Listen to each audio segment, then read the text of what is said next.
Hello, folks. It's Tuesday, November 26th, 2024, 2 p.m. Central European Time. As usual, my name is Todor Vladov, and I'm back with the 41st episode of Keeping It Realistic, a show in collaboration with Chaos, in the beginning of which we take a look at some recent news, announcements, tutorials, but also some interesting upcoming events revolving around Chaos. Later, we occasionally discuss topics relevant to the group, the visualization field as a whole, or rendering in general. For example, last time we talked a lot about Gaussian splats. And last but not least, of course, we review some of your works posted in the Chaos Campus Facebook group within the span of the last 2 weeks, talking about their strengths, but also pointing out their weaknesses and even suggesting eventual ways to improve them. Mostly in recent times, we focus on the work in progress projects, but towards the end of the show, we also take a look or check out some exciting and inspiring finalized projects of yours as well. And we do all of this as a live session so that you can actively participate in the discussions, interact with me, interact with each other. So please don't hesitate to say hi, ask questions, voice your opinion, make suggestions, and generally be active. And with this out of the way, welcome everyone. I see Abdi, Amit.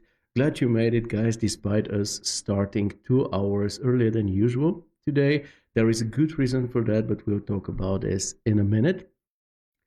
Tom Grimes. Tom Grimes is here. He says, howdy, howdy. So the next edition, 42, is the answer to life, the universe, and everything?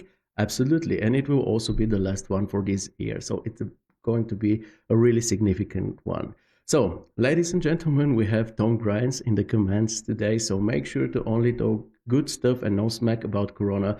Otherwise, he will come and get you. This is obviously a joke, but apart from being a great professional, Tom is also a very sympathetic and pleasant man. I got to know him on the Chaos Connect Day in Bulgaria. We spent a whole evening chatting about movies, music, computer games, and had a really, really good time. So please make use of him being in the comments. Eventually ask stuff and interact with him because it's always great to get some information or feedback directly from the source other than from other instances. Amit says, good you kept it early, Theo. Hi, Tom, waiting for your show next. Of course, we all are. This is why we started earlier today. Anyway, how are you folks? How are all of you are? I really want to know this. Do you participate in the Black Friday week craze? Is it a thing locally where you are? Because online, obviously, it's a thing for all of us. But is it a thing in your country or in your city? Here in Germany, obviously, it's a big thing. It started off as a Black Friday, just the day only. Later, it grew up to be a Black Friday week. After that, the Cyber Monday was introduced, which also grew up to be Cyber Monday week. So we have these more or less 2 weeks of deals, promotions, sales, and whatnot.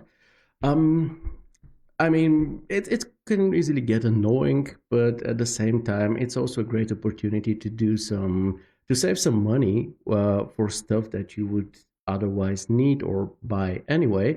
I know Chaos has some deals, 20% of the annual subscriptions. I know I saw our friend Mohammed Nagy, whose image was gracing the cover of our group for the last 2 weeks.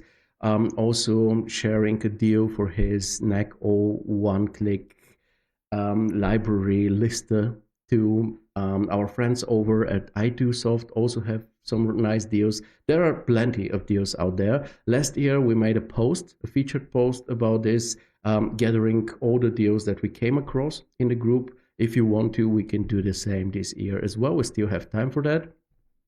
I personally, so far, got myself a solid state drive because I'm constantly running out of space with a good deal about 30% off. But what I'm really after and what I really hope to get some good deals for is new monitors. I unfortunately really need new ones, and partially because of the show. Yeah, I work with a triple monitor setup, so I have to replace all three of them. So you can imagine that A good deal is something I am really after. And the other thing I really desperately want to get is a VR set, because now that with the latest Corona update, we also have Vantage and real-time rendering so close to us Corona users. I want to take full advantage of Vantage and also use its VR compatibility. I'll check the commands very quickly and then we can jump right into the news. Tom says it was great to meet in person. Looking forward to doing that again. Same here. Really, it was a pleasure. Everybody was really cool, but the evening where we just sat there in the 30th floor and talked about everything about life and not really much to do with 3D and renderings was exceptionally pleasant. Lewis here. He says hi from Kuwait. Hi back to Kuwait. Hi from Germany. Amit says, I got a graphic card finally on Amazon Black Friday deal considering my pocket debt. Wow, what kind of card did you get, Amit? Juan says, hi from Peru. Hey, we have so many people here from different countries from all around the world. It's really awesome. Amit continues, even I want a new monitor to replace the old one, which is just a second screen, but graphic card was first on the priority list. Yeah, I can understand this, especially if you want to now, if you have an RTX card now and want to use Vantage, then it makes a lot of sense because you need an RTX card for that. Janitha is here. Hello, my friend. Amit continues, Asus 247 Ti super overclocked. Wow, this is a massive one. Congratulations. Fatia is here. Wow, this is so good. I'm really happy that we get to hang out again, folks. It's great that you made it despite us starting earlier. So yeah, before we jump into the news, let's do our tradition justice and take a moment to appreciate today's cover image. It's a really, really good looking one. The works for which were contributed by Navid, Janitha, and Amit. Congrats to all three artists. Fantastic images. They came together really nicely. First, they have this, all of them have this very strongly pronounced verticality to them, and of course also a high level of realism. So no wonder they all together made for this very beautiful triptych. I hope you like it as much as I do. Now I'll make it small and show myself again. I tend to forget about this, but this time I didn't. Anyway, as you know, it's not only the cover image of the show that we get to appreciate in the beginning of the episode, but it's also our new cover image. So what we have here is, that on every show I present you with 5, 6 to 7 at max images from the last 2 weeks and give you the chance to vote for them. And the one that wins out becomes our new cover image for the next 2 weeks. In this case, it was Navid's work. It won by a really, really, really small margin. Let me just show you. It was literally 1 vote difference if anything hasn't changed in the last few minutes. But yeah, you see the first one has 15, second one 12, Navid's has 16, then once again 12, and then 2.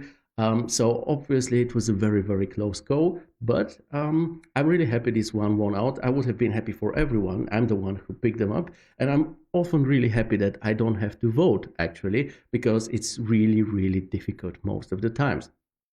But yeah, I think this one makes for a great cover, truly special and unique because of the exciting interior design and also the outstanding tone mapping that really sticks out in this particular case. I hope you like it as much as I do. And the new 5 contenders for the next that you get to vote for the next 2 weeks, I'll present to you in the end of the show. Now, without any further ado, let's jump into our news section. Oh, we have Victor here. He says, hi from Poland. Tanish is here. Hello, Theo. Missed a couple of previous sessions. Excited for today's live. Well, very glad to have you here. And remember, Tom Grimes is in the comments. So if you have any questions or anything that you want to tell him, then do so now. Of course, we'll talk about the new Corona version in a minute. So then we can maybe interact with Tom even more. Amit says, you're safe by not voting and we're in fix as to what to select as all of them are beautiful. I absolutely agree. I'm actually really happy. I mean, it's already difficult to pick 5 to 7 images for you to vote for, but I'm really happy I don't have to. And I also don't do it because I don't want to impact your choices. But yeah, It's a tough choice, but this is also a very good thing. This means that the quality in this group is also very high. Now let's jump in the first major topic for today. The chaos event calendar that we check up in the beginning of the news doesn't show us anything new, so we'll just go straight for the first major point, which is the 2024 Alwis salary survey by CG Architect, the results for which are finally out. And there is a good lengthy article explaining the trends from the survey by Ricardo Eloy. He posted it also in the group, so I definitely recommend you to read this. There is also video analysis. If you go into this video here, you will be able to hear a breakdown by Ricardo and a certain type of, let's say, call it an evaluation of the most significant results. By the way, folks, tell me please, do you hear the sound from the video?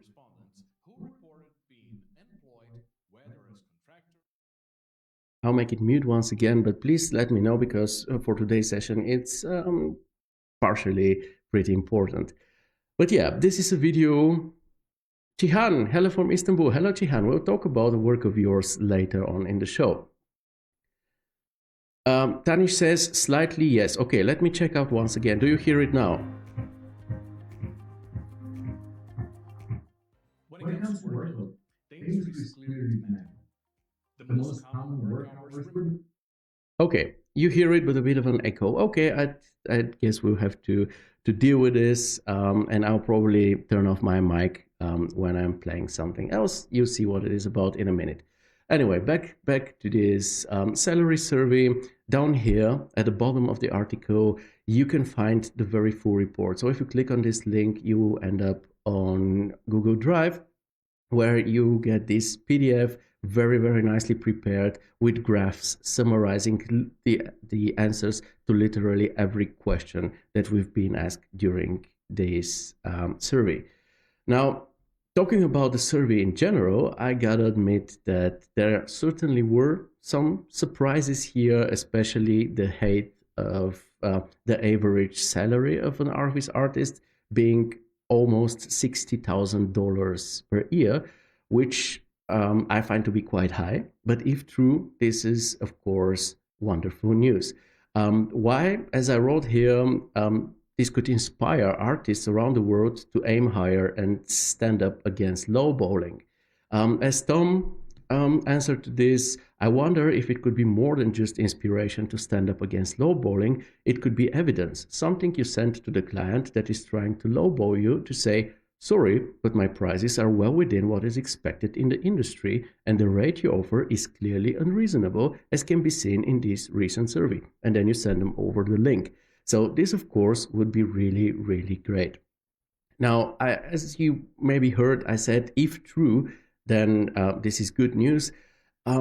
And the reason I say this is has a lot to do with what Marcelo is writing here. He writes, the problem is that many people lie about their actual income. They report what they wish to earn rather than what they truly make.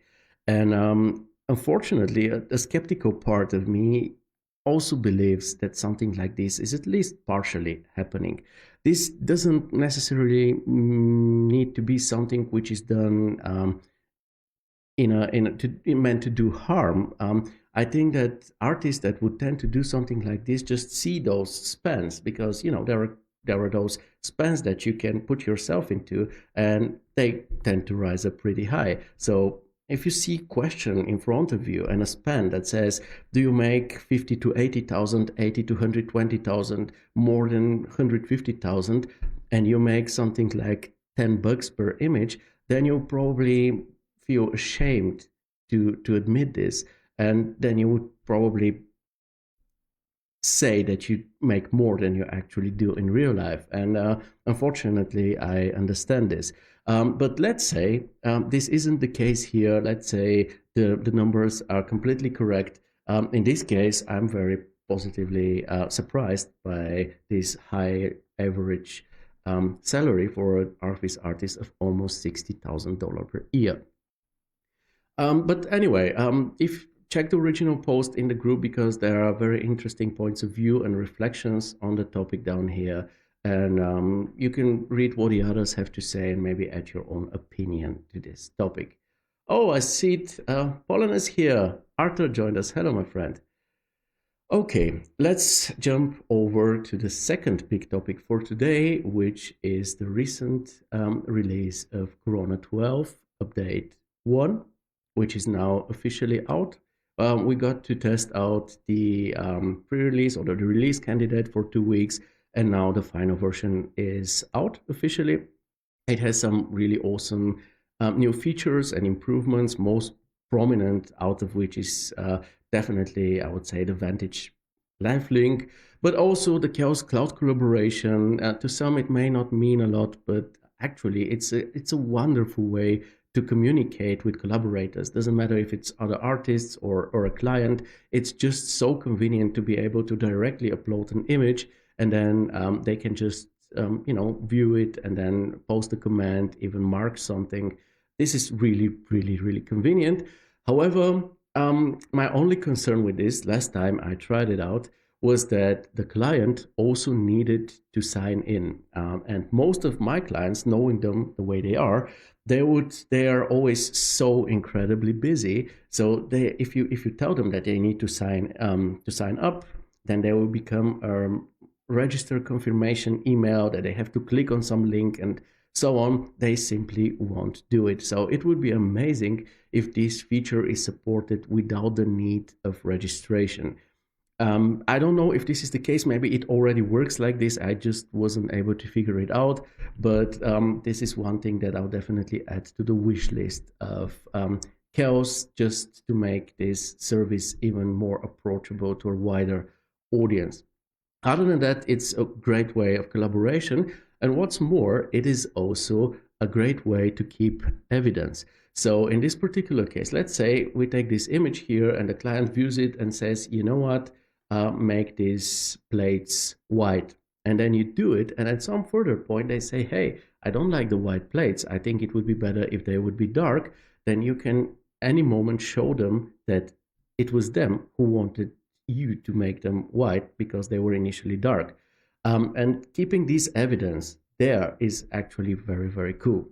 Amit says, so it's that if the client doesn't have Chaos login, they can view the collaboration work.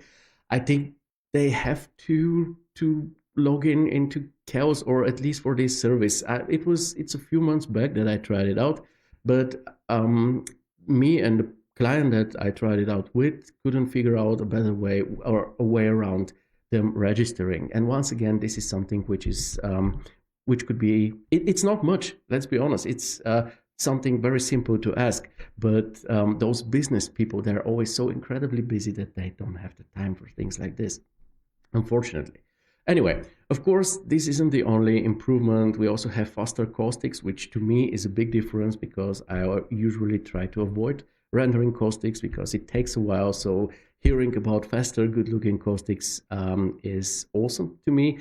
And of course, many other new features and improvements that I'm sure Tom and Nate will tell us about on the webinar that starts at 4 p.m. Central European time, so in a bit around 2 hours, the usual time that our show starts. This is the link where you can book your seat. I will now drop it in the comments for you. If you haven't already, please go register and let's attend this webinar where we'll hear everything we need to know about Corona. Now, regarding Corona, because today we don't have a topic as we had last time, Gaussian splats and stuff, let's talk a bit more about Corona. Now, I often hear artists ask, well, what's the difference between V-Ray and Corona, actually? Why should I go for the one and not the other, and vice versa? Why does V-Ray not have, or why does V-Ray have this feature but Corona doesn't, given that they come from the same house, from the same developer? And I could try to answer those questions for you, but instead I got a special someone who is way more capable to do so, to answer your questions or to give you a short intro about those differences. So Let's play the video and see what he has to say. Tell me if you hear it. Hello, Chaos Campus, and a very good morning to you, an early morning as I record here. I decided to let my hair down and come on and have a quick chat with y'all on the topic of why might somebody choose Chaos Corona.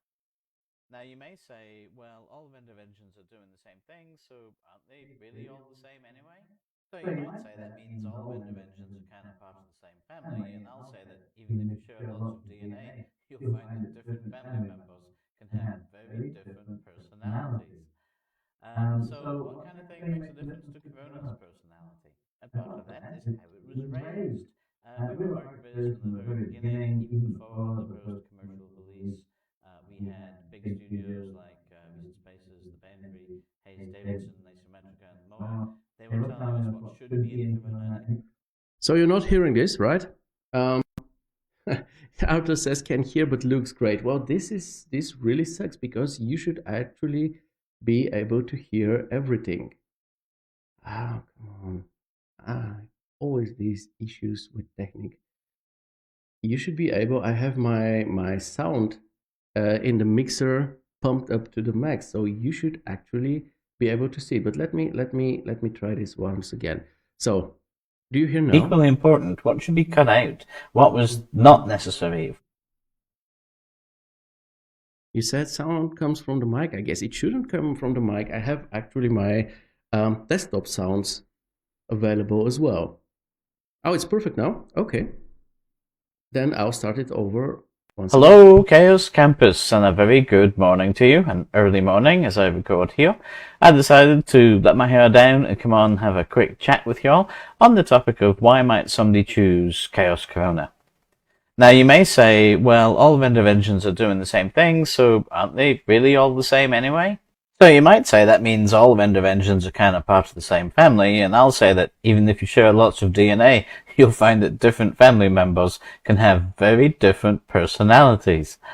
So what kind of thing makes a difference to Corona's personality? And part of that is how it was raised. We were ArcViz from the very beginning, even before the post-commercial release. We had big studios like Recent Spaces, The Boundary, Hayes Davidson, Isometrica, and more.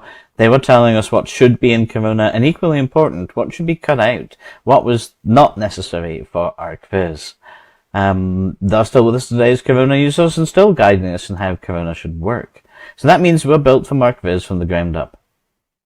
As a quick note, next February will be our 10-year anniversary, and some people may decide to go with Corona because a proven 10-year track record of meeting the needs of ArcViz artists really does speak for itself. And the result of all that is ease of use for ArcViz artists.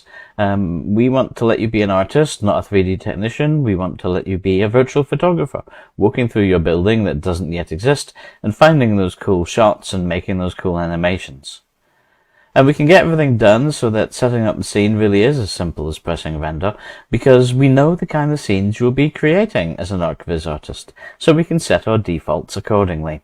And of course, photorealism is important for ArcViz, and the aim of Corona is to optimize the workflow in a way that it speeds you up. It lets you get to photorealistic results quicker and easier. And Corona users are the kind of people who deliberately choose CPU as the solution. That's because CPU is by and large compatible with more tools, more materials, including third-party tools, and because GPU still has limitations on realism even with today's hardware. Of course, thanks to the connection with Vantage that we have in Corona now, does mean it's pretty easy to get the best of both worlds, in fact. So let's do a couple of quick metaphors that may help put Corona's personality in perspective. Let's say you head into your vendor engine just like you might head into a streaming service with a plan. You're going to watch the latest movie about the fastest chef in the West. Here he is with his trusty egg whisk. But of course, as soon as you get in there, you're confronted with a range of choices. This can be very confusing. As mentioned earlier, cutting down on your choices is part of what Corona is all about, keeping you focused and on track. Or it can be kind of thought of as automatic versus manual. With automatic, there's less to learn, less to control, and you can just focus on the road and where you're going. With manual, there's more that you've got to control, but that does mean you have more control. And sometimes more control is exactly what you need, in which case Corona is not a fit. For example, you might need more control because you're in a big firm with different teams working on different aspects of the scene and you have a workflow pipeline. Or perhaps you do some VFX on occasion, and that requires a whole host of controls, especially for things you can do in post-process. In that case, something like V-Ray is a much better fit because it supports that kind of thing. But since those are not really central to ArcViz, Corona doesn't offer support for those. And as ever, a good piece of advice is to try out the various demos and trials.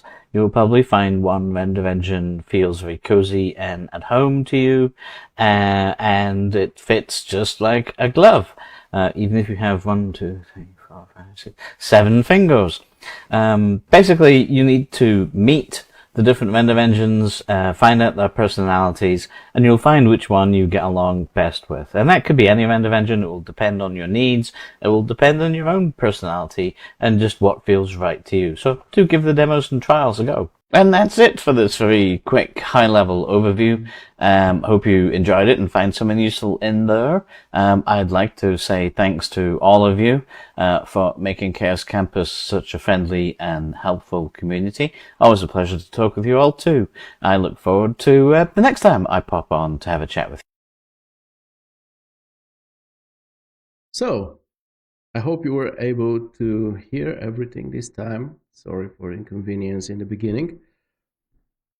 But I must say, dear Tom, first of all, huge thanks for this. This is really making my job here way easier. This is the first time for 41 shows that I could just sit there in silence and enjoy instead of having to talk the whole time. It was very pleasant, and of course, most of all, it was very informative, and I personally love that it was such a personal message to the group. Not, just the usual talk that you need to do for a wider audience. It was very specifically here for the group, and I really appreciate it. Thank you once again. Amit says, nice insight on the differences between the two softwares and what we want and what fits our workflow. Thanks, Tom and Theo. Amit asked me to share the video afterwards. I'll definitely do so in a separate post so that you can watch it once again in case you missed something. Tom says, nice and clear here. Thank, hope it was useful. It definitely was. Everybody's complaining, not everybody, but Amit and Abdi are complaining about the chat behaving weird today. Well, it's Facebook Live. What do you expect? If at least you hear me, that's already enough, or should be. Tom, you are welcome. Great to have a chance to chat. We must do this again sometime. Gladly, once again, this makes my job here way, way easier. I actually consider playing videos all the time and just staying here in silence. But yeah, to summarize, I really enjoy this automatic versus manual transmission analogy. I think it fits very, very nicely. And V-Ray really is more like this car, like a car with manual transmission, which definitely provides more control, and it also makes a lot of sense for large collaborative projects, for different uses other than ArcViz, because all Chaos projects are used for isn't ArcViz. For Corona, this definitely is the case. But when it comes to V-Ray, there is also motion graphics. Just think about Abdi. Here is in the comments here. He uses V-Ray because he needs to be able to do this very specific setup according to his needs. This is why he's not a Corona user, but a V-Ray one. And finally, of course, there is something called a personal preference. And with a personal preference, the same way, since my driving license, which the driving lessons I took on a car with a manual transmission and a clutch. But since then, I've only been driving automatic cars, and I absolutely don't feel like switching. I absolutely enjoy driving automatic cars because I can focus on the road, on the journey, on eventually talking with the people I travel with, rather than having to, shift gears, use a clutch and stuff like this. And especially in the city where there are traffic jams and stuff, it's just so much more convenient. Other people, however, if I tell them I drive an automatic, they're like, that's for kids. You just need to, real drivers drive manual, and they prefer it this way. So of course there is also the personal preference here as well. Um, and again, Corona is more like this automatic car transmission. It's just straightforward, nothing else to take care of. You just, simple out of the box solution, which is easy to use. And I've been using it for 5 years straight now. And simple to set up, comfortable. It gives you the chance to just focus on what actually matters, at least to me, which is the storytelling, the composition, and the way my images look, the atmosphere they transmit, rather than some render settings, because I'm actually not interested at all in messing around with render settings. Oh, Bilal joined us. Hello, man. Glad to have you here. So, yeah, I think there is no wonder, having said all of this, I think it's no wonder that Corona is the most popular render engine for Alwis, according to a recent survey in a VW Art Club. And this is a group with a very high quality standard and almost 190,000 members. And if we take a look at this, Vasilis made two surveys actually, one in June 2024, 2021, where he asked, what's your render engine do you use? And we had Corona with 40%, followed by V-Ray with 35%. And now the new survey from November 2024 with the same question had Corona with even 3% more, so 43%, followed by V-Ray with 25%. And he concludes here, Corona has gained a few more users, strengthening its position as the top choice. Its ease of use and high-quality results make it favorable among architectural visualizers, especially those needing realistic lighting and materials. The steady updates from Corona keep users happy and even attract new ones. And yeah, I think it speaks very clearly for itself and for Corona. Now, regarding V-Ray, it seems like V-Ray went down 10%, which to me, first of all, this was done before the new version of V-Ray, so V-Ray 7 was released, which I think will change the way things look like, especially with the support for things like Gaussian splats, which is very unique among all the other render engines, as far as I know.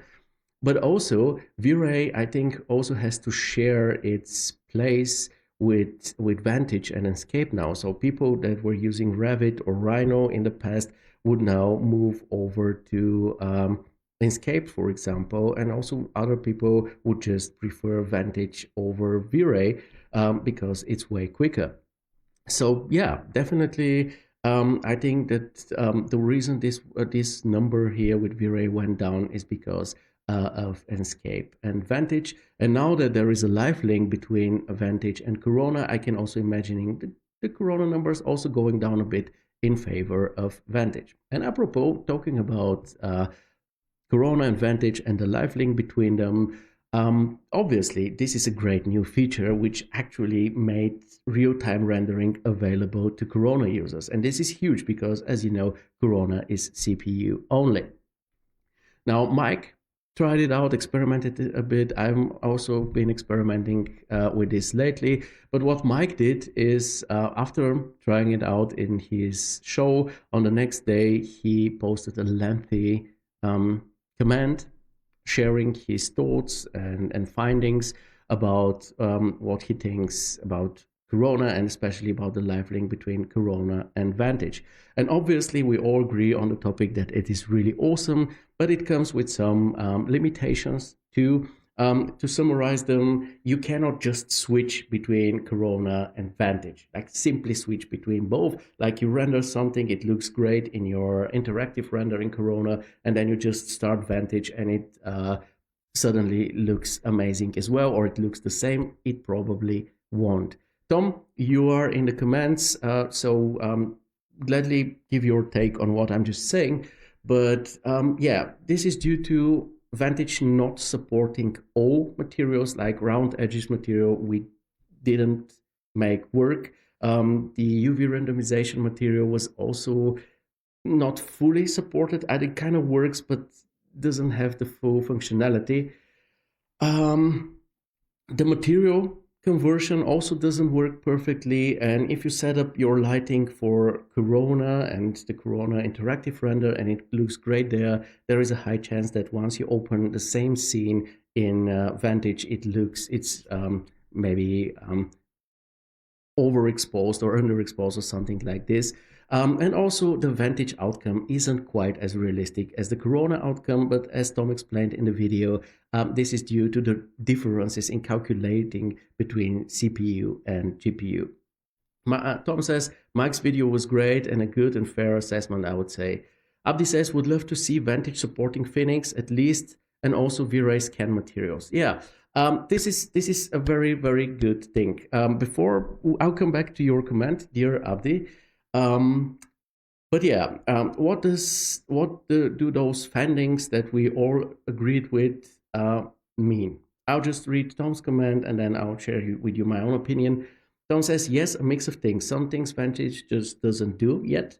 Some things, yeah, Vantage is also very, very young. We need to all know this. Compared to V-Ray, for example, or even Corona, Vantage is way younger. So we should give this engine a bit of time to develop. And we can see that it's constantly and steadily developing, getting better, being more capable of more stuff. So yeah, we should just give it time. Think about Unreal, which has been around for ages now, and it still needs to develop and advance. So I think same should go for Vantage as well.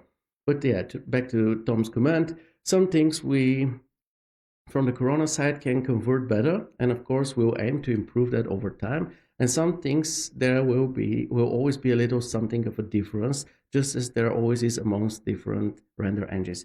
Yeah, this thing is for sure. I think for now, what an artist needs to do, if let's say they have access or both Vantage and Corona at their disposal, is to plan ahead and go for either one or the other. So I think first a 3D artist should evaluate the clients and their own needs and then act accordingly. So let's say the client wants these insanely photorealistic images, there is enough time to pull them off, then better go with Corona. In case, however, the client isn't that demanding and is okay with photorealistic-ish images, great term by Mike, but instead would rather have more of those photorealistic images or maybe an animation, then I think it's better to work with Vantage from the very beginning. In this case, you should just establish the live link, and every material that you use, the lighting setup and everything, you should do according to what Vantage is showing you. Even if the image that you just created in Max, for example, looks bad in Corona, it doesn't matter because your final goal is Vantage. And on the topic of photorealistic-ish, let me show you this one image here by Abdi.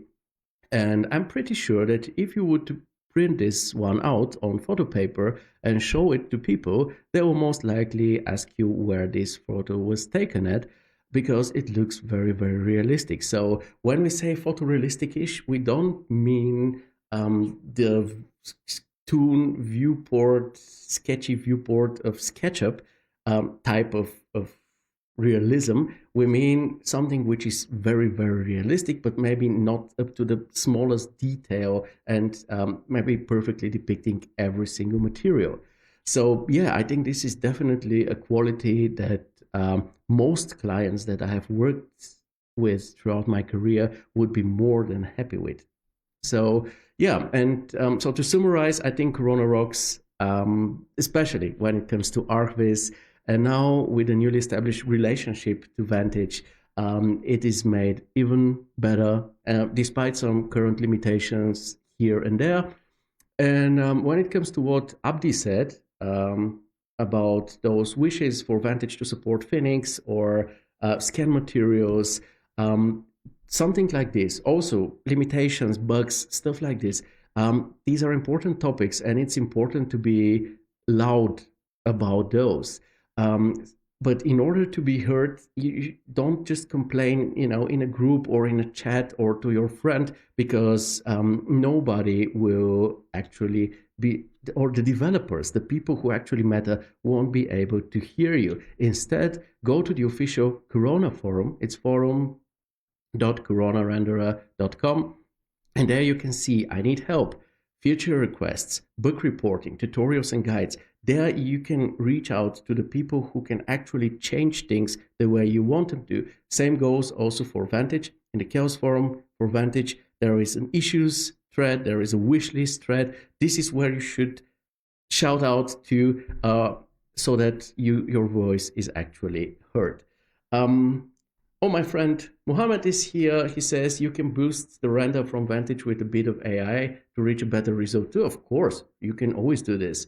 Tom says, great description, exactly how we see the role of Vantage. And yes, you can set up the scene for Vantage from Max or Cinema 4D so that it looks best in Vantage, which may make it less perfect in Corona. Either way, it should be a lot less work getting from Corona to Vantage than, say, getting to Unreal. You have 80% head start. Of course, you don't need to do all the data smith and all of that stuff. You already have it. It's just that it's not perfect. It's not one-to-one. You should, at least for this moment, you should choose which software you want to end your work in, Vantage or Corona, and then run with it.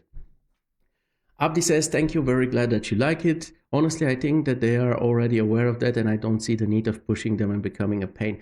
No, it's not about pushing, but I think that the more people say, hey, Phoenix is so important. I really love Phoenix. I love Vantage. I want them both to work. I think that this just builds a bit more pressure. Seen positively. It's not about making the people, the devs, uncomfortable, but it's about seeing that people actually do want it. It's not just a single person. But yeah, I also assume, especially with Phoenix, that they know about this because Phoenix is great as well. And having Phoenix and Vantage come together is a no-brainer. This would definitely be awesome. Jihan says, Vantage is now my basic render engine, which is awesome. I can totally understand. It's just so quick, especially if you have a good RTX card. It's just amazing how quick this render engine is. And also the possibility to just go through your project like in a computer game. This is just amazing. This is what I want the VR set for. Tom, completely agree. Know which will be used for final deliverables and aim accordingly. And on pushing, do please push for any Chaos project. Let us know what you want. And the more people ask for something, the more we know people want it. Yeah, I assume that this is something like this.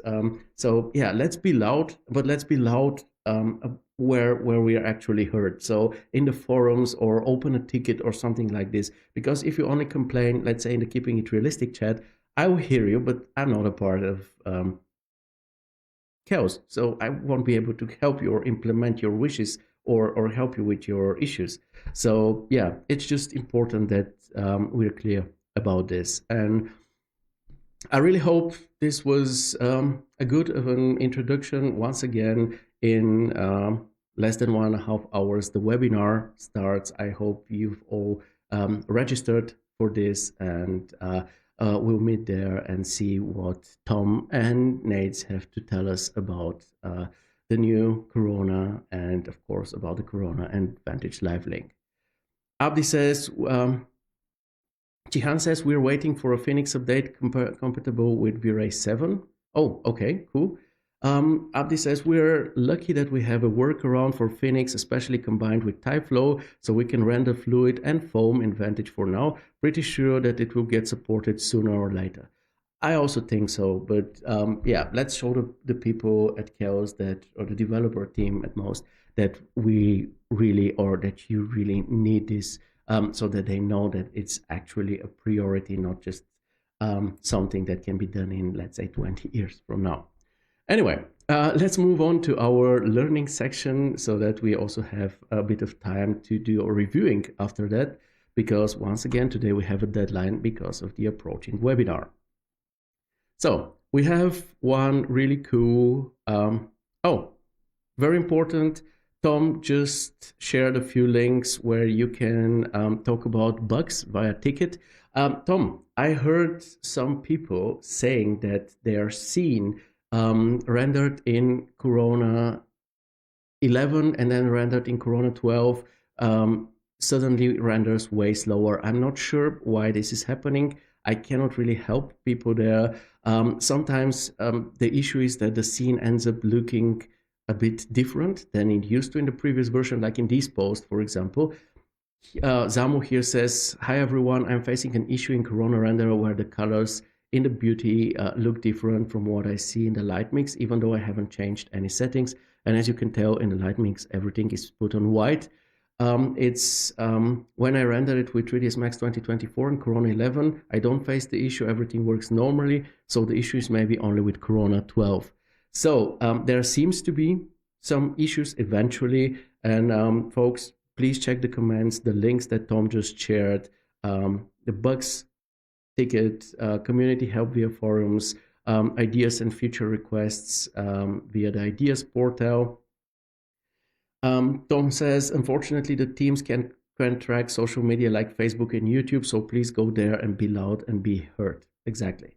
Oh, Mike joined us. Mike, I just talked about your post from about Corona and the live link to Vantage and all the findings and opinions that came with it. It was a really, really good base to talk about because we have Tom here in the comments. And as you know, afterwards at 4 p.m. Central European Time, the official Corona 12 Update 1 webinar starts. I hope to see you there as well. Tom says, at a guess, the color changes are to do with Mac support and color management, and of course our changes to support that. But yes, please, if the user can send in via a ticket, we can dive into it. Yes, this is what I advise him to, and I think this is what he will also be doing next. Mike said, you did, I need to rewatch that part. Yes, I did. We talked a bit about your post. It was a really cool post, and it's always great to have a seasoned artist like yourself who's also teaching other artists Corona what you think about the newest update and especially this live link to Vantage. But yeah, what we figured out more or less as a conclusion is that you just need to figure out in the beginning of your work which outcome you need to go for. A photorealistic-ish image or images, set of images that are made in a quick way, eventually with animations, panoramas, and everything, or you want the absolute full photorealism, or you definitely need to use certain materials that are not supported, and then you need to go for Corona. Otherwise, just run with Vantage, but decide in the beginning of your work and then stick to the one or the other.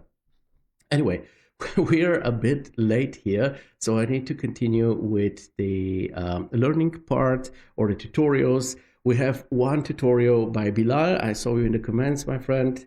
Bilal is actually fit in both 3ds Max and in both V-Ray and Corona. This particular one is for V-Ray. It's called How to Create Realistic Lighting with Sun Quickly in 3ds Max and V-Ray. If you watch the 2 hours tutorial, you know that it will actually shows way more than this. There is also modeling, there is material setup, lighting setup, texturing, and so on. Once again, it's quite lengthy, 2 hours. There is no talk, it's an ASMR tutorial, but you can follow along, you can play your own music or just enjoy silence or enjoy these natural sounds. I think it's rain or whatever he has playing in the background, but the final outcome is definitely very, very solid, very beautiful to look at. So I definitely recommend this tutorial to follow along and also create the scene that Bilal is showing us here. It looks amazing. I'll close this one. And next we have also a tutorial by Abdi called Breezilla, if I pronounce it correctly, where Abdi is showing us how to simulate or animate the fabric of a sunshade flapping in the wind. I think we can see it here in the end. With TypeFlow in 3ds Max, simple and easy. You see the whole thing is barely 5 minutes long, but it will definitely make your animations way more attractive, more authentic and dynamic. And the best thing about it is that, as you can see here in the beginning, he just took a random asset from the Cosmos library. So this technique is applicable on any asset where it makes sense, of course. So yeah, thanks to both Abdi and Bilal. And thanks to everyone who actually creates tutorials like this, sharing their knowledge and experience with other artists. We all profit from that. Thank you very much. Okay. Before we do start doing some reviewing, I'll just read Mike's comment and then remind you about our ongoing challenge. Mike says, "Thank you, cheers. I love the photorealistic-ish. Really, that resonated with people." Yeah, it does because it very nicely depicts what it is. Because it's not like Corona is photorealistic and Vantage is just an image. It's still very realistic, just not as quite as realistic as an image done in Corona or V-Ray is. Okay, so let me remind you about our ongoing challenge. This will be the last reminder because on the next show we'll be talking about the results of it. You have around 2 weeks more to work on this. It's project visualization. All you need to do, there is a featured post about it up here when you enter the group. You can just click on it and then you get all the information that you need to know about this. So more or less, you need to imagine that a client reaches out to you and asks you to visualize their project. And what you need to do next is to actually pick a project, no matter if an existing one or an imaginary one, create it from scratch, main model and texture it from scratch. Please provide some screenshots as a form of an evidence for this. And in the last step, you should visualize this project with the help of Chaos Projects in an attractive way so that it is appealing to its target or even a wider audience. That's all you need to do. The project, the object itself doesn't need to be something huge or something like this. You just need to pick something according to the time that you have at your disposal, according to your skills. Just model it, texture it, and then depict it in an appealing way. That's everything you need to do, and this gives, and you need to deliver it until Friday 6th, 20 Friday 6th of December 2024. So more or less in 2 weeks, because after that, if you submit something, it won't be considered anymore. And of course, you have the chance to win great prizes by Chaos. Okay, let me see. Abdi says you're more than welcome. Yeah, thank you very much for everything, you and Bilal and everybody else, Konstantinos, who share those tutorials, because it's great to learn from them. Okay, let's move on to do some reviewing of the latest work in progress projects from last Friday. For those that are new to the whole thing, let me explain. So every Friday, we decided to do this at the end of September, or in the beginning of September actually, and we've been doing it since the end of September for a few weeks now. Every Friday I post an image like this with such a red logo saying it's work in progress time, or as Mike calls it, Flex Friday. And then you're encouraged to share the current state of your work. It won't be finished, it will be a work in progress, and this is exactly what the whole thing is about. So you can share your modeling phase, or maybe the clay model, trying to figure out which angle represents your project the best, or figuring out which lighting suits it the best, stuff like this. You're always welcome to share this. The idea behind this is that while you're in the process of creation, it's way better to get the constructive feedback then, so that you can immediately implement it and make your project right the first time, instead of finalizing it, posting it in the group, and then having me talk about it, criticizing it, and then you having to go back and rework it. And if you ask yourself, well, does it actually work, or is it just a nice sounding idea on paper? I just want to show you an outtake of a talk with Juan. If you remember, Juan had an ongoing project that we talked about on almost every episode of the show lately.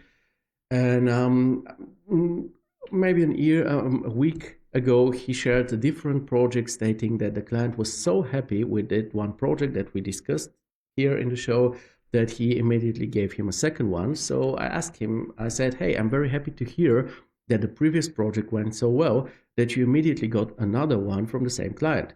Would you say the feedback from the show and the group helped you?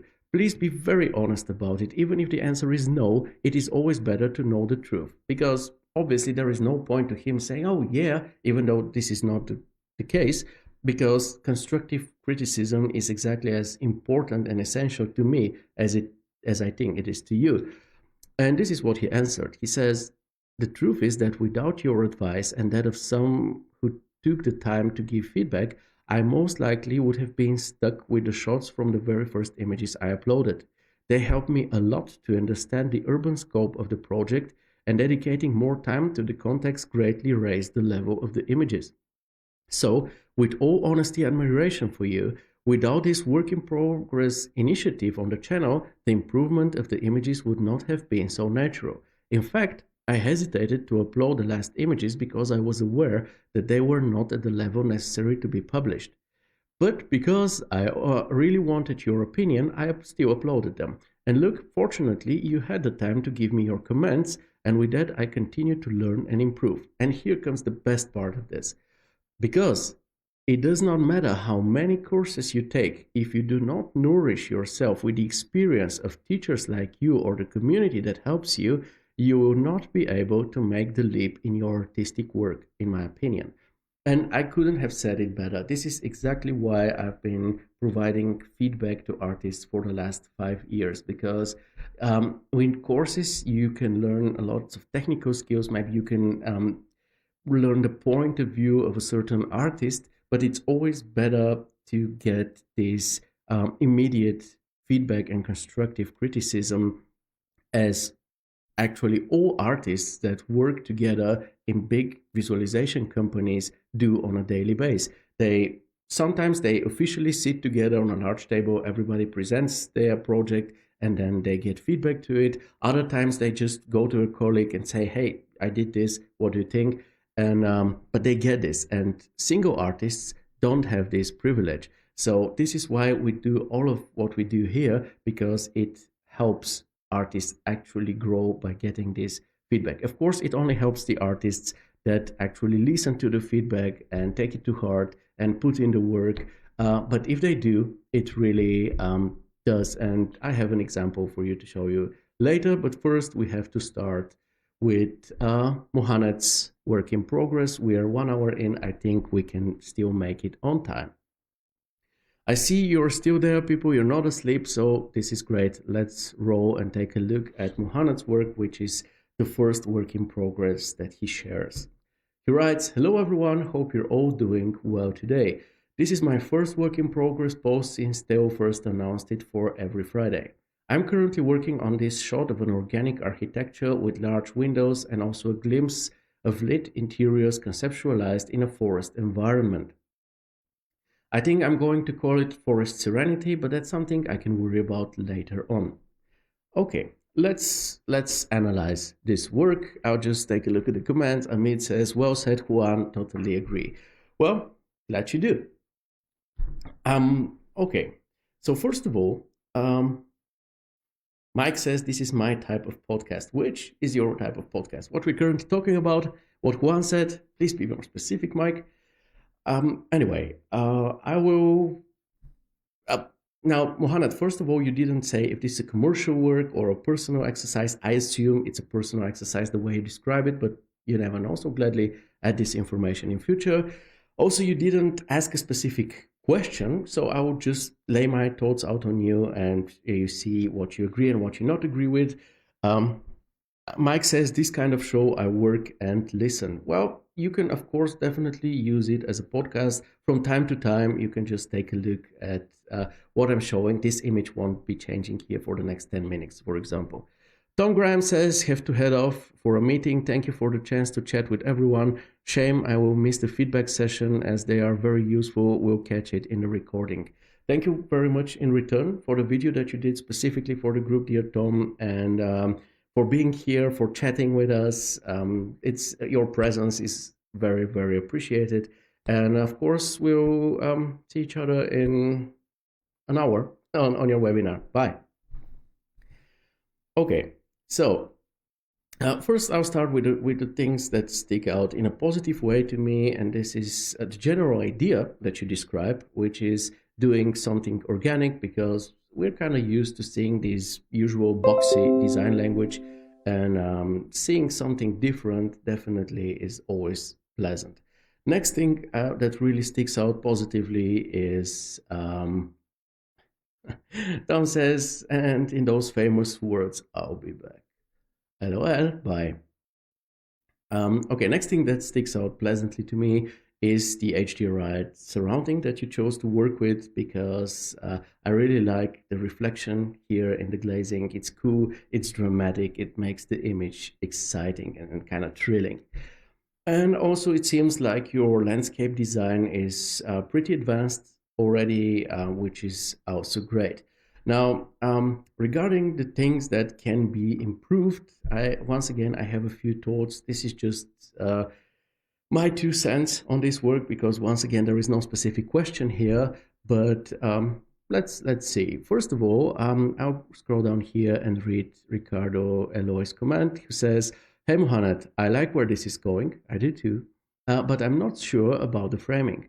The verticalish thing does not seem compatible with the architecture, and we're missing interesting features such as the water on the right and the rest of the building itself." And I completely agree with this opinion. Your framing absolutely doesn't complement the type of architecture that you're depicting. What you need is something as a framing that looks more like this. And in fact, after seeing the image that you posted and reading your description, first thing I immediately thought about as an association was the Paul Klee Center by Renzo Piano. By the way, if you don't know this architect, definitely check out his work. It's one of my favorite architects. But yeah, what you see here is a structure which is, of course, larger than yours, but in a way similar to yours too. And you'll see that all the images of it have a landscape format to them. It doesn't matter if all 3 waves are depicted or only 2, if the street side is depicted or an interior or the backside even, everything is a landscape format, because this is what the architecture here asks for. So in your particular case, I would advise you to zoom out with the camera, make the aspect ratio like a landscape format, and then your architecture will start looking very, very differently. Now let's talk about the architecture itself. So you speak about organic structures, and organic architecture doesn't simply mean something which is a bit rounded. I will give you an example immediately. So if you go to Google and just Google organic architecture, you will see that one of the first houses that pops out is the Falling Water House by Frank Lloyd Wright. And as you can tell, this one isn't especially rounded. Yeah, the corners look like they have round edge material on them, but apart from this, this one is pretty boxy, right? And it's still an organic. One of the first major examples of organic architecture. And why is that? Because its terraces descend in a way organically following the local landscape. Let's go back to this center here, to the Paul Klee Center. You see how this organic structure seems to grow out of the meadow, of the hills. And I'll show you a third example, which is the Kunsthaus Graz. So it's the, art museum in this big Austrian city. And you see how organically it flows between the pre-existing buildings, like some kind of a caterpillar or something. So to summarize, organic architecture means shape and function of the architecture or the structure kind of mimicking nature. You can also check out Tilina's work from our group, because he does a lot of organic architecture as well. But everything I described here, form, shape, function, following or mimicking nature, I don't really see with your work. So I think maybe this is the point where you need to take a step back and maybe put a bit more thought in your general architectural concept. Amit says Tilina has some organic projects that he has worked on. Mohamed can have a look at it. Yeah, exactly. Just recommended this. Now let's talk about sheer functionality. So if I take a look at the roads here, it looks like these walkway routes aren't really convenient to use. So let's imagine I live in this house here to the right. If I come from the left, I will have to first go to the main entrance of the house to the left, then walk alongside the facade of the left house in order to reach my own entrance, which is very, very inconvenient. to be honest with you. And I can guarantee that if you live it like this, in the shortest time, there will be a path here through the grass for people who want to reach the house to the right. So I think you should work with real life references for this in order to make your landscape design a bit more reasonable. Next topic is the forest. You say conceptualized in a forest environment, you want to call it a forest serenity, and this sounds amazing. But what I see here are just 5 to 6 trees behind the houses, and that's all. If we take a look at the reflection, we actually see something which resembles more a northern European coastline landscape rather than a forest. So if you want to depict a forest, you need to have more trees, different density, and have trees not only behind but also around the house, so also in front of it. Technically speaking, Amit pointed this out. You said that you want to show a glimpse of the interiors. Currently, the reflections are very, very strong, so you definitely need to turn some lights on the inside of the buildings if you want to be able to see something in there. Also, looking at this material to the right down here, the displacement is way too strong, and also the edge of this is very visible. So what you need to do here is probably reduce the intensity of the material and of its displacement, and also cover up the edge as well. And regarding the scattering, this main ground cover plan that you have here, I'm not a huge fan of, admittedly. It doesn't look very realistic. It doesn't have also enough variety to it. So what I would recommend is maybe try out a different plant and try to add more variety to it. Maybe some weeds in between to make it look more natural. Of course, once again, I don't know how far you are into this. This is what Mario asked you about. This is exactly why it is important to share with the others how far you are, what exactly you want to know from us, in order to be given or provided the best and most constructive feedback possible. Maybe some of the things that I mentioned you would have done anyway. I don't know about this, but I think most of all, what you need to do is have a clear design concept and go. If you talk about organic architecture, you should do more than what you currently have, or just discard this organic topic and just roll with the buildings that you already have. It's up to you, but be clear about this, and then pick references exactly to the topic that you have chosen to roll with, and I think this will help you a lot. And of course, make sure that you frame your architecture properly, because this makes half of a really successful and good final image. I hope this will turn into an ongoing project. I hope you will take the feedback here to heart. You'll continue working on this one, and you'll continue also sharing your advancement, your middle stages, the work in progress. And I hope that in the end, this project will turn out to something great, because it's very, very promising. Now let's move on to the next work. It's that course, work in progress. By the way, folks, remember that you don't have to only watch. You can also always share your opinion in the comments, and I will read them out loud here. This is something that the original artist also profits from. Okay, Takua.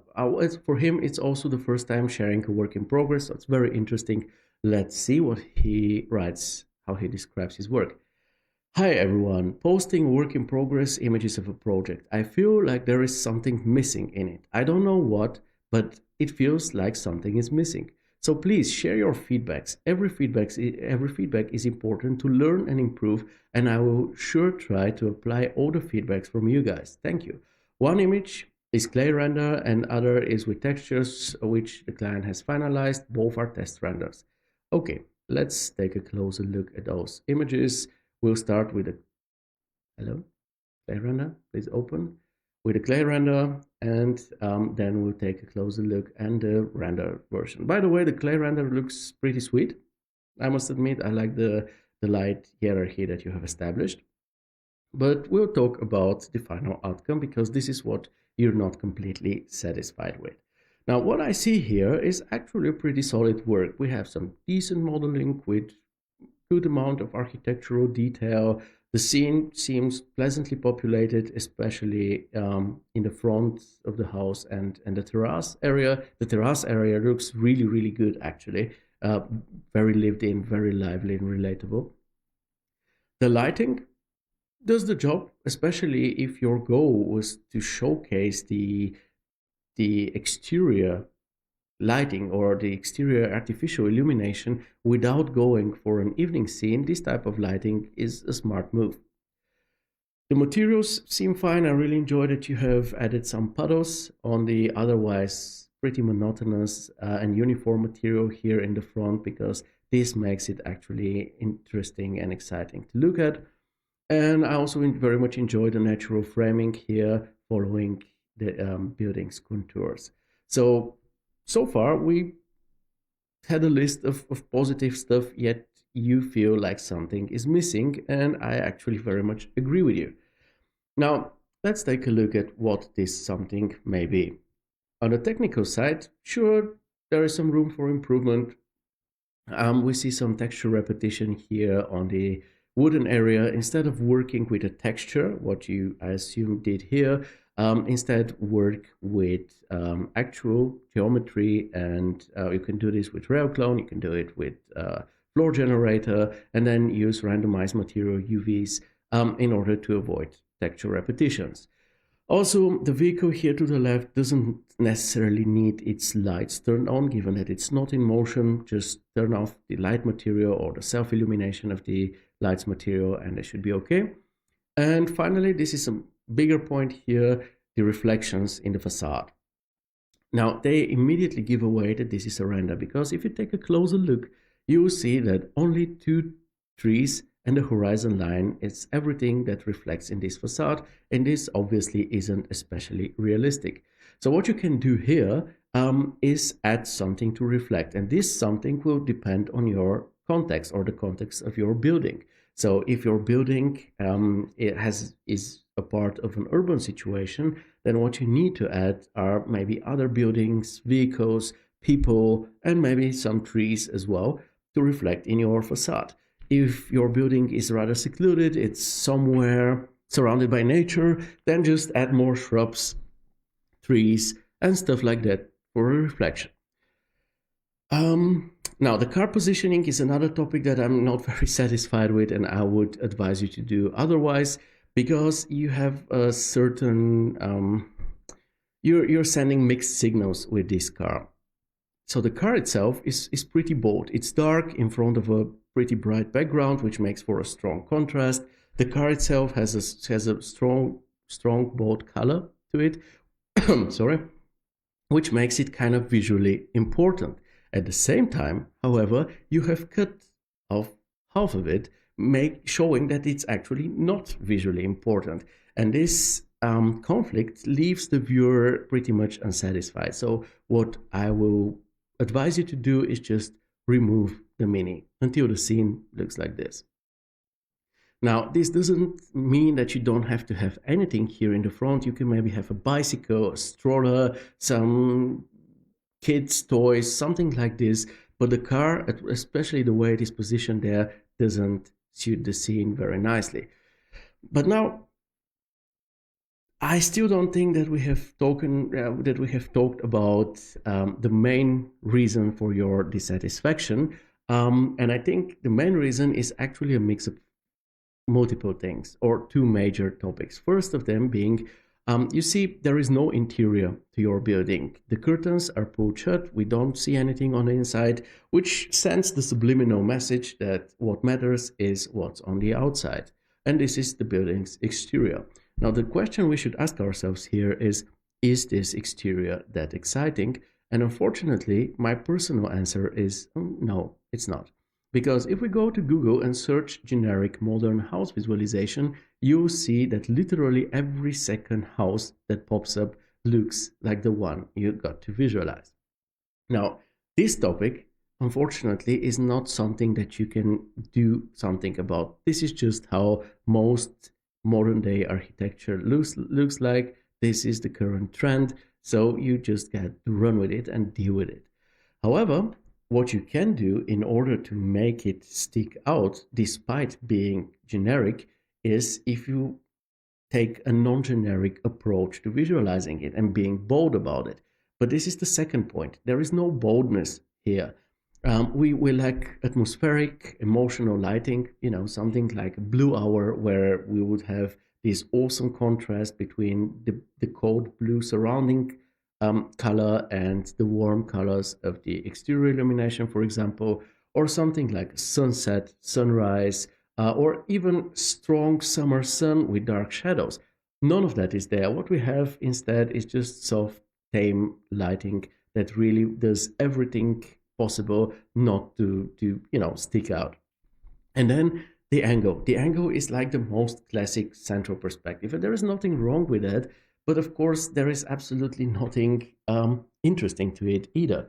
So what you can do here instead is try to go for a very strong FOV, or maybe place the camera very low, or maybe in the crown of a tree so that you view the house among the leaves of a tree, something like this, something interesting.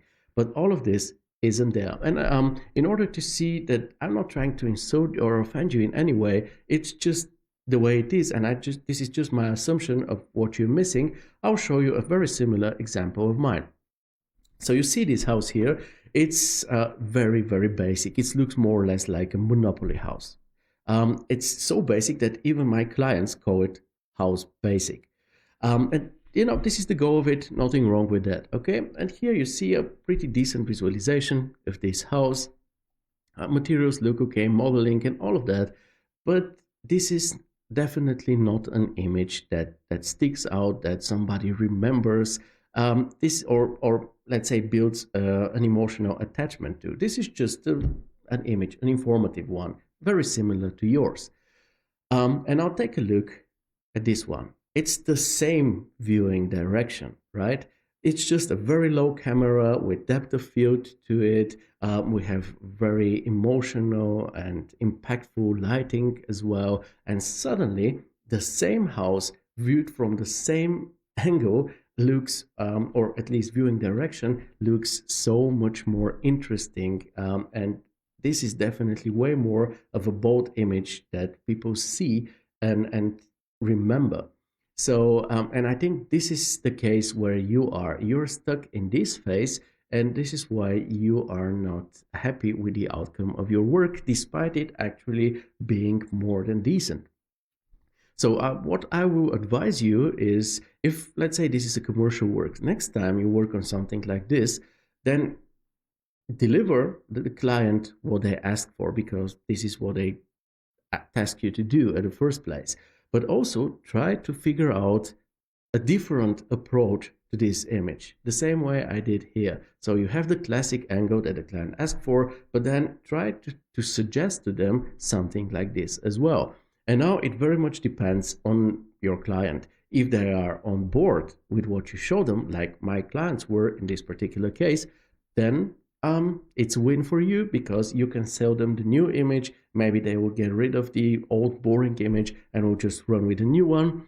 But if they're not on board, if they say, no, this is what I want to have, and the other thing is just too much for me, then so be it. Deliver the image, get your money, and then for your own portfolio, do something like this. This is what I can advise you. I hope this helps you. Gladly let me know once you view the recording. Next, we will continue with the final phase of an ongoing work of our friend Amit, one of the most active members in the Chaos Campus community. So let's see what Amit has to say about it. Work in progress. Hi all. I had shared my yoga gym images on the first ever work in progress days when we started doing it on Chaos Campus. I had been busy with festivals and other work, so was not able to update the project. Since I got some time to rework it with all your feedback, I'm sharing the new images again with a certain other changes like, and there comes a huge list of changes that Amit implemented in order to create the new version of the gym. He then continues, I have done 3 variations for the yoga mat color and wanted to know which image looks better with which color yoga mat for more contrast in the image. Here are the 3 variations. So you have the beige yoga mats, the ochre ones, and the gray ones as well. Also, do you all like the overall look, or does something more need to be added or changed lighting wise, material wise, or property wise? All feedback will be taken positively from my end. Even if someone says it's a rubbish image, I'll really not mind it, as I'm open to all criticism, good or bad. I cannot quite agree with you here, Amit, because if somebody says that your image is rubbish, first of all, this won't be true, but second, it will be very, very rude thing to say, and we don't really tolerate something like this in the group because there is absolutely no need for that. It's great. I absolutely admire you being open to any type of criticism, positive and negative. This is a very, very healthy attitude on your side. But if people become mean, yeah, we should kick them out. Anyway, hope you all like the new version. Also, I didn't render the image as a production render. These are draft images for feedback purpose. Thank you all. Okay, maybe before we take a look at the new images, I will have to go and take a look at the let's go and take a look at the first stage or the initial stage of this project. By the way, Mike, you were there as we discussed this one. If you're still listening, take a look at how this project immensely changed. So this is what it used to look like, and this is what it looks like now. Even with the thumbnails, I think that one can say that Amit, the feedback seems to have been very useful and helpful to you. It seems like you took it to heart, put a lot of effort or all the effort needed in order to implement the feedback. And the result is, I think we can all agree on this, absolutely amazing. This is such an amazing and immense improvement. This is just like day and night, literally. Like if my daughter would come to me and say, you know what, I want to do Zumba. I found this gym here in the area and I want to go there. I would probably view those images and be like, okay, if there isn't anything else, any other option here in the area, then go for it, but make sure to take your pepper spray with you. Whereas here, if she would say the same, I would be like, you know what, I'll probably feel like doing Zumba alongside with you because this looks awesome. Let's see. First of all, we can now take a closer look at the images. But yeah, first of all, I think that the yoga mats add the very needed structure to this space. They show the functionality of it. They show the versatility of it because you see you have scattered them around or you've placed them around in different arrays. They also show the size. You know that how big this space is according to those yoga mats. And also, they make the space feel lively. Same goes for those hanging clothes. Also, what they do additionally is they also add some very, very cool verticality. Abdi says, come on, he just went to that location and shot some pics. Just kidding, Amit. A great piece of work. Congrats. Definitely, absolutely feel the same. From this kind of dark, gritty, unwelcoming gym, it turned into this bright, totally inviting one, and it's a huge improvement. Now, when it comes to lighting, it's so much better now. It used the initial project used to have those brown tinted glasses for whatever reason, and now we have this warm, soft light streaming from the windows. This provides the whole space with this warm and pleasant vibe. It's bright, it's welcoming, it's inviting, and it looks way more like a space to do Zumba rather than what your client is planning. And I really wholeheartedly hope that your client will see the new version of his gym, your version, and will decide to go with it instead of what they initially had in mind. Regarding the question with the yoga mats, I like the beige version a lot. I think it looks nice because it very harmoniously fits within the whole color scheme. I also like the gray version. The gray corresponds nicely to this wall with the logo on it. And it also is kind of a counterweight to the dark ceiling, makes for some contrast if you're looking for contrast. As for this version, I actually like it as well. because this ochre color also fits in the color scheme, but it's maybe a bit very saturated, very prominent. So probably this is my least favorite out of all three versions. But yeah, I think if you go with the beige or the gray one, you won't be doing anything wrong. Now, in terms of improvements, the only thing I have to say, and it's actually two things. First thing is that the mountings of those hanging clothes are very different. One is very dark, whereas the others is really almost too bright. So if I were you, I would recommend going with a more uniform look. So take the one or the other, but don't mix both. Uh, Amit says, I took Mike's advice for a mirror, and also I would like to mention Jake Denham's name as he also provided his feedback personally on chat. Hope our friends don't mind this as OR my teachers. Sure. Get all the feedback that you can get, man. Okay. And my other main issue here is where are the other shots, my friend? You cannot leave it at this one shot. You have such a wonderful base, and you should definitely make the most of it. So make sure to do different angles, close-ups, isometric shots, whatever. Just make this, make the most out of it, and I guarantee you that this will be one of your best, if not the best, portfolio project of yours. And I think that with it, you've actually reached the next level. And I'm very, very proud of you, of your hard work, and of you being so smart about it, listening to the feedback, putting in the work, and implementing it. This is very amazing to see, and also very inspiring as well. And of course, I'm very proud of the community of this show, of all the people who provided the feedback for you to be able to do this, and not only for you, but to anybody else. And this whole work in progress initiative, it's stuff like this absolutely helps group members unfold their full potential. And this work here, and you are great examples of this. So thumbs up. Amit continues, I'll post the rest of the image soon. I just wanted the color of the mats to be finalized. Yes, feedback were immensely useful, and I wanted to create a new version just for portfolio purpose. Thank you, Theo, for all the help provided, and thank you all for your feedback as well.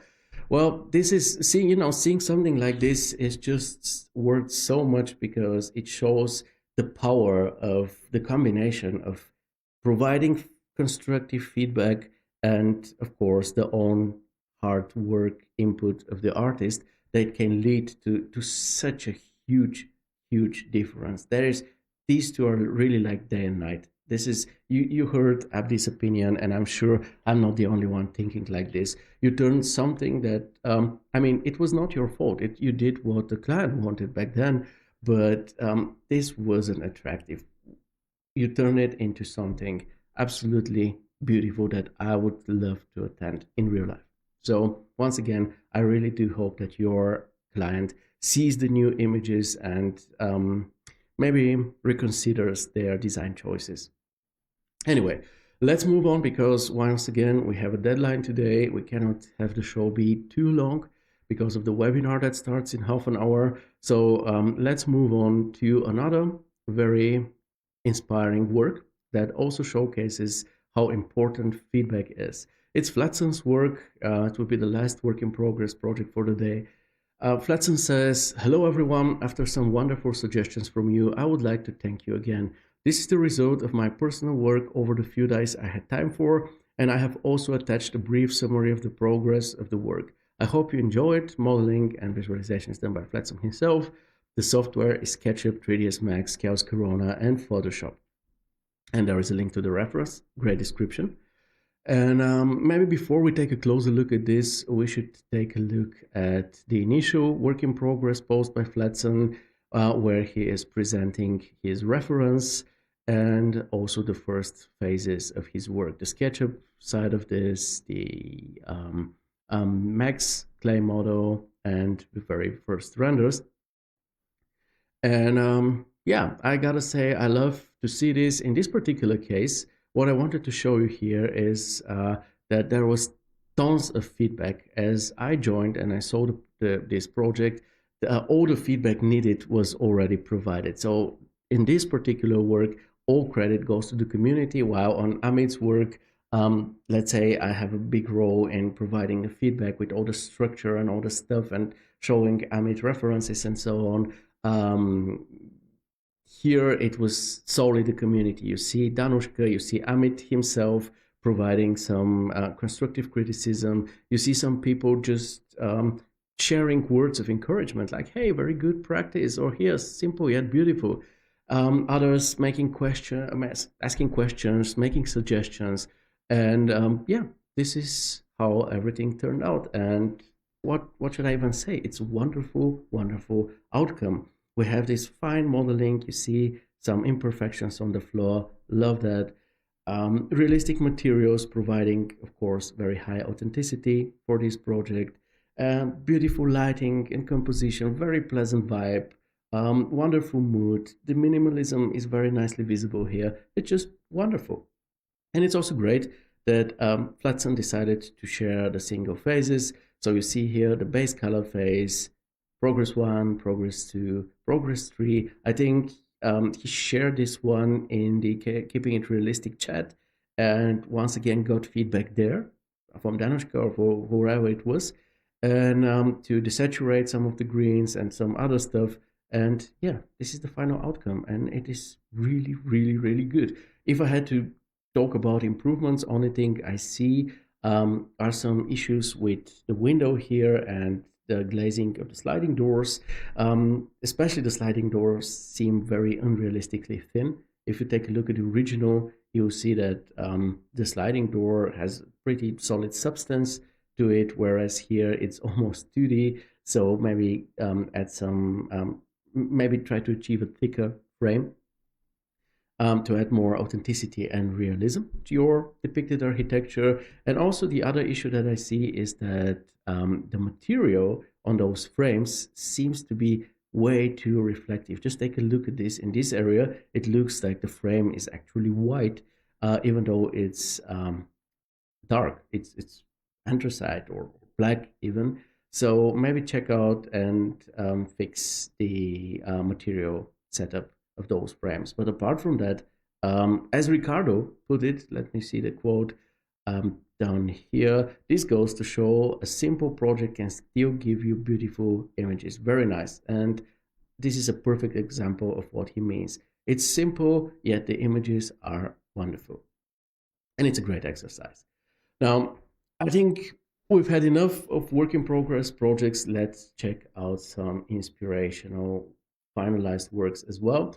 We'll start with Jihan's work. Jihan, are you still here? It's called Window, and it's done in 3ds Max V-Ray, Substance 3D Sampler, and Photoshop. It's really feel-good image. And lovely scene altogether. It seems to be inspired by this painting. And as Ricardo puts it, this is probably one of my favorite kind of exercises to do. I always take some painting and try to turn it into a 3D scene. It's a nice mix of observation and creativity. And I can wholeheartedly confirm this. Last time I did something like this was with this scene here and Live, where I took this artwork, this painting that is hanging at home, and I tried to interpret it into 3D, and this is the final outcome of it. And I enjoyed every single moment of working on this one. It was just such a joy. I really gladly think back about it. And I assume Chihan also enjoyed very much working on this scene, because he even went ahead to also animate it in Vantage, making it even more engaging, even more realistic with those moving shadows and those slightly moving window blind, the curtain as well. So yeah, very, very sweet. Now, obviously, to no surprise, Chihan is a seasoned artist, so modeling is sweet. The materials, despite being pretty complex, you see there's some blending, there are leakages, weathering, and stuff like this, rust on the pipe, look very, very good. The highlight to me, however, is the scene itself. because it's just such a pleasure to look at it. It feels like a place that you really want to be at, forget all your problems, and just fully enjoy life for a minute. This is at least how I feel looking at this. However, in terms of improvements, I think it can become even better. And the main topic here is the color or the colors.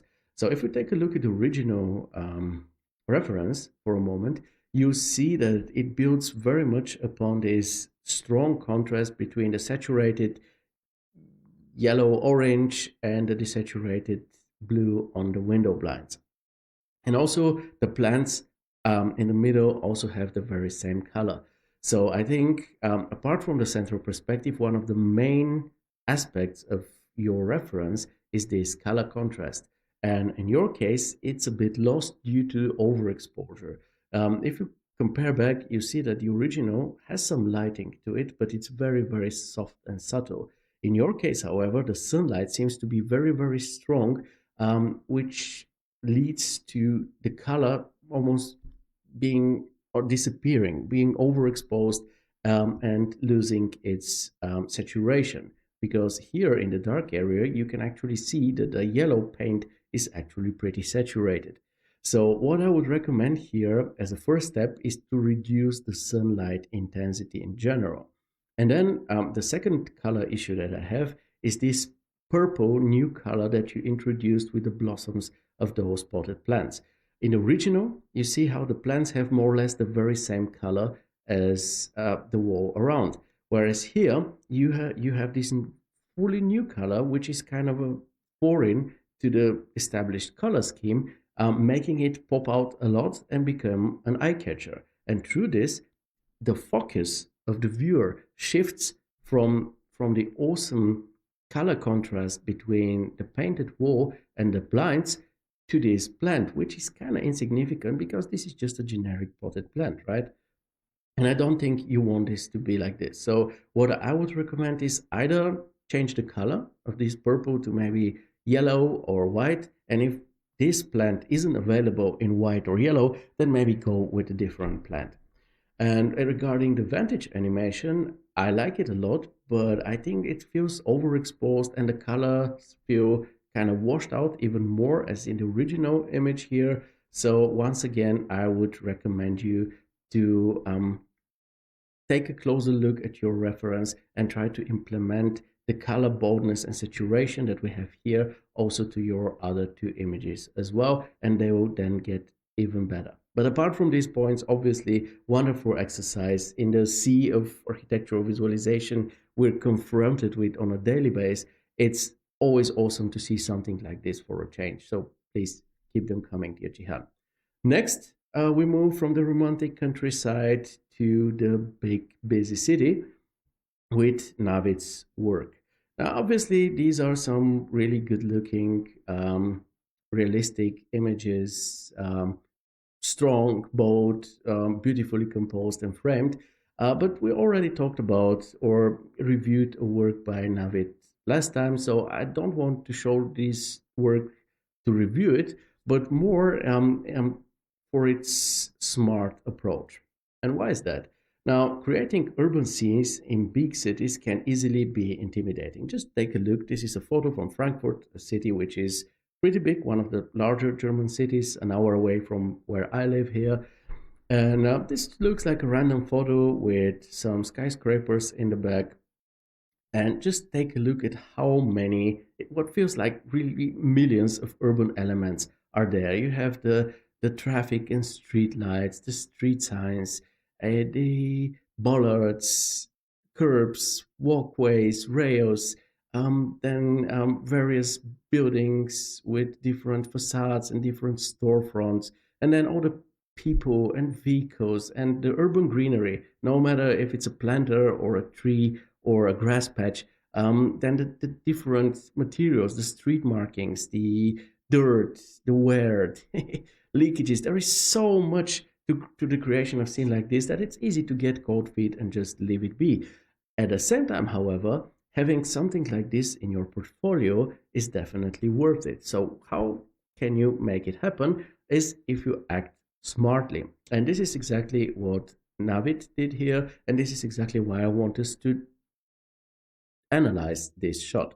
So if we compare once again to this street, you will see that there are approximately, I don't know, 20, 30 buildings here visible at one glance. Now let's count the buildings visible on Navid's image. And we have 1, 2, 3, 4, 5 images, apart from the skyscraper, which is our main actor, of course. So it's 5 buildings altogether.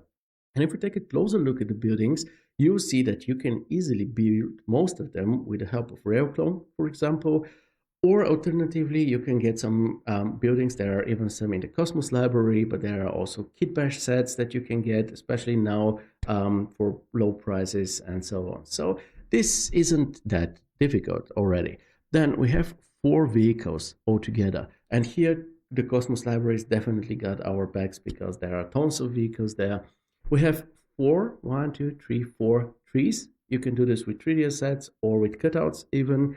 And as a form of an urban detail, we have the telegraph post. That's everything there is to it. Now, composition-wise, what Navid decided to go for, contrary to this big major street here, he went for something like a narrow back alley type of street where it is expected, even in a big city, that not much will be happening. There aren't major storefronts here and so on, so then you can keep everything a bit more calm. Also, the foreground is very dark, heavily vignetted, similar to if he was using depth of field with blurring out the foreground.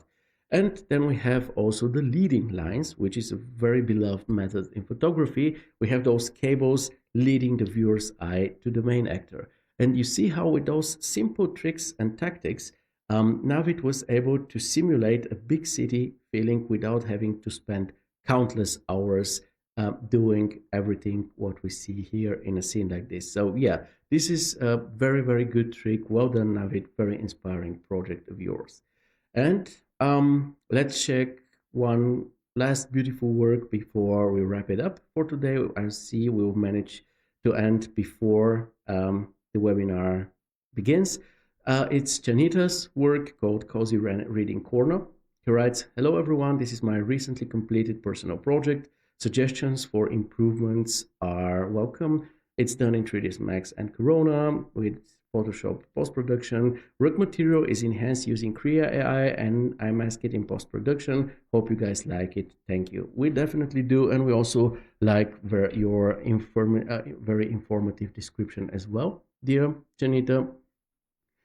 It's a great looking work with great modeling, materials, composition, also great assets. I really, really love those plans. Can you please tell me where did you get them from?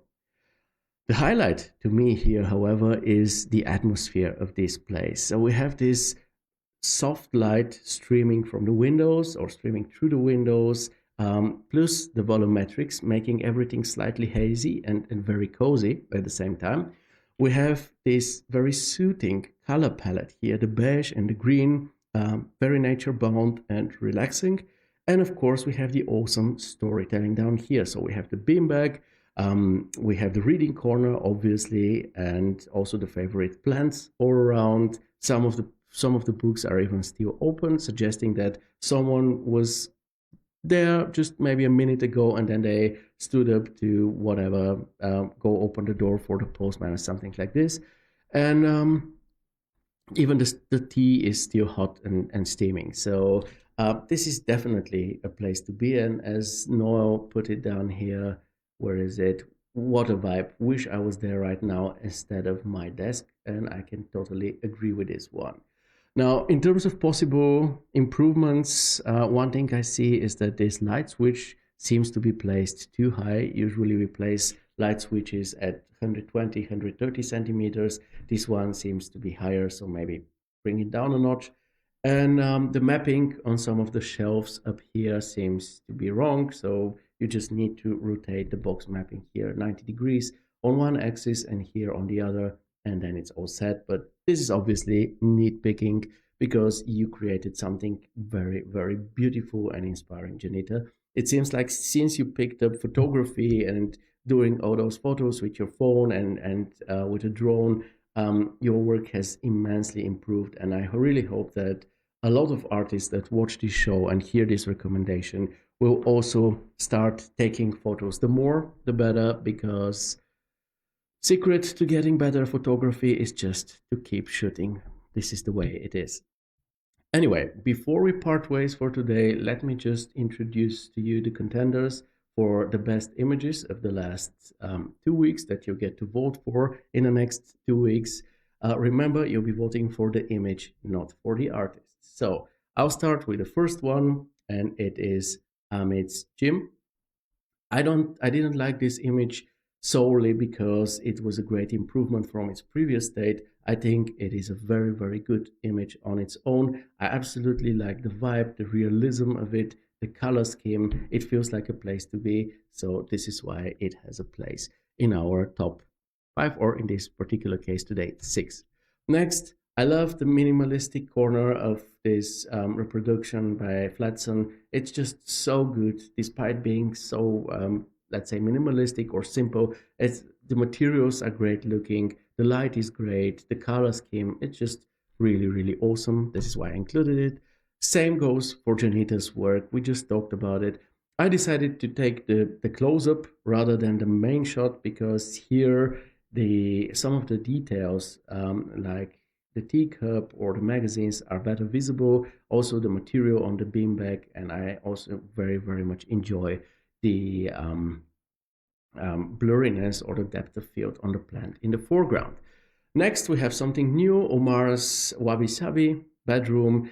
I like it for a reason I cannot quite explain. It just feels like a bedroom where you will be getting a good night's sleep. It says very good, nice color palette. The green looks so fresh and lush, that like it's constantly filtering the air and providing it with the cleanest, best air out there. And I just love this. Next, we have an exterior for a change, Vishal's villa. I really enjoy this shot very, very much.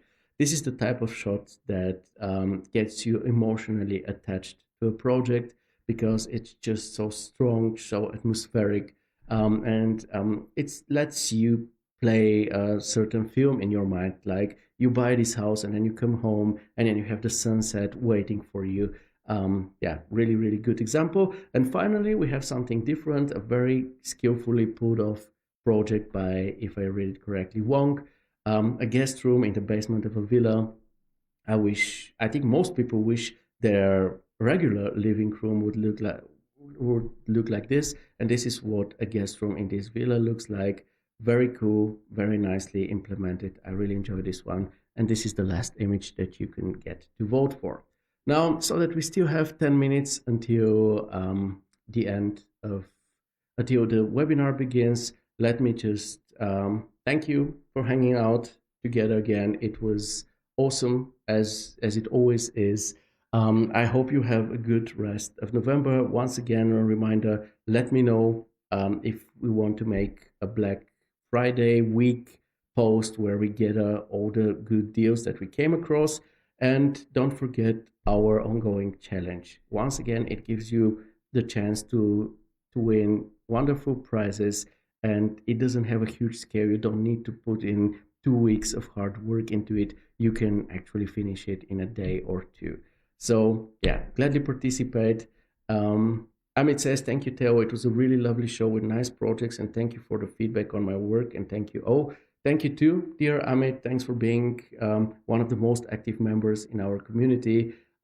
This definitely helps others, but I'm also sure this helps you as well, as you have said multiple times already.